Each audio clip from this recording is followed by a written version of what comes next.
Българската легенда Дан Колов. Дан Колов, Дончо Колев Данев, е една от най-големите легенди в историята на световната борба и първият европейски шампион на България по свободна борба за професионалисти. Роден през 1892 година в село Сенник, той остава сирак още на 4 години и едва 17 годишен заминава за САЩ, за да търси препитание. Започва като общ работник по строежи на железопътни линии и мини, където изпъква с невероятната си физическа сила. Включва се в циркови борби и импровизирани турнири, а по-късно стъпва на професионалния ринг под името Дан Колов. За кариерата си той изиграва над 1500 срещи и губи едва броени от тях, изправяйки се срещу най-страшните борци на своето време, като Анри Деглан, Джики Хитам, японската удушуваща хватка, и удушвача Лутес. Ключови моменти от легендата за Дан Колов. Българският лъв и Кинг Конг. Заради своята непреклонност, издръжливост и непобедимост, световната преса го нарича с възхищение българският лъв и Кинг Конг.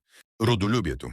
Въпреки офертите да приеме американско или френско гражданство срещу огромни суми, той твърдо отказва с думите: "Чувствам се силен, защото съм българин. Аз съм българин и оставам българин." На ринга той винаги излиза с българската трибагрена лента. Благотворителността, наред с спортните победи, той остава в историята и със своето огромно сърце. Дан Колов дарява милиони франкове и долари за сираци, студентски стипендии, изграждане на училища, а подпомага финансово и първия български пътнически самолет. Завръщането в родината. В разгара на славата си се завръща в България, посрещнат като народен герой. Купува първия си автомобил, но често го използва само за да превозва бедни хора и деца от съседните села.